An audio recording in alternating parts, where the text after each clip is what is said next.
அடேங்கப்பா அமலாபாலா கொக்கா அப்படின்னு சொல்ற அளவுக்கு அமலாபால் இப்ப சுவாரஸ்யமான பல விஷயத்துல ஈடுபட்டு வந்துட்டு இருக்காங்களாம். ஆமாங்க, நடிகை அமலாபால் கடந்த 2014ஆம் ஆண்டு இயக்குனர் விஜயை திருமணம் செஞ்சுக்கிட்டாங்க. சினிமாவுக்கு அதுக்கப்புறமா வந்துட்டு அவர் வரமாட்டேன் அப்படின்னு சொல்லிட்டு பேட்டியில அவங்க வர சொல்லி வந்திருந்தாங்கன்னா பாத்துக்கோங்களேன்.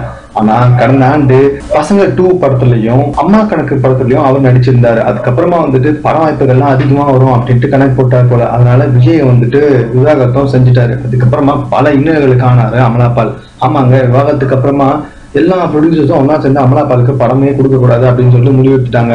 அதுக்கப்புறமா அமலாபாலுக்கு பட வாய்ப்புகளே வரவே இல்லை. இதனால ரொம்பவும் நொந்து போயிட்டாங்க நம்மளுடைய அமலாபால். ஆனா அடிக்க பொதுப்பாலுக்கு அவங்களுக்கு 2017 அப்படின்ட்டு யாரோ ஒருத்தர் கிடி ஜோசியும் சொல்லியிருக்காரு போல. அதுக்கேற்ற மாதிரி எல்லாமே நடந்துட்டு இருக்கு நம்மளுடைய அமலாபாலுக்கு. ஆமாங்க, தற்போது அமலாபால் கிட்ட வட சென்னை, திருட்டு பைலட் 2, VIP 2, சிண்ட்ரெல்லா போன்ற பல படங்கள் வந்துட்டு கமிட் ஆகி வந்துட்டு இருக்காங்க நம்மளுடைய அமலாபால். இதனால மறுபடியும் பயங்கர பிஸியா நடிச்சு வந்துட்டு இருக்காங்களாம்.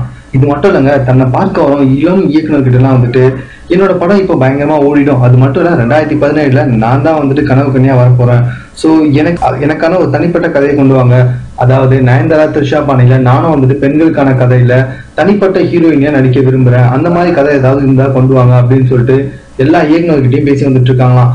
அது மட்டும் இல்லைங்க, கொஞ்ச நாளைக்கு முன்னாடி தான் வந்துட்டு பட வாய்ப்புகளே இல்லாதப்ப ஒவ்வொரு இயக்குனர் வீட்டு வாசலையும் ஏறி இறங்கி ஏதாவது ஒரு கதை இருந்தா சொல்லுங்க நான் நடிச்சு கொடுக்குறேன் அப்படின்னு சொன்னவங்க இப்ப இந்த மாதிரி கண்டிஷன் போடுறாங்க அப்படின்னு சொல்லிட்டு பல பேர் வந்துட்டு அமலாபாலை திட்டி வந்தாலும் அவங்களுக்குரிய வாய்ப்பை வந்துட்டு சரியா பயன்படுத்திக்கிறாங்க அப்படின்னு சொல்லிட்டு தான் இப்ப கோடம்பாக்கத்துல அவங்கள பத்தி ரொம்ப பெருமையா பேசி வந்துட்டு இருக்காங்கன்னா பாத்துக்கோங்களேன்.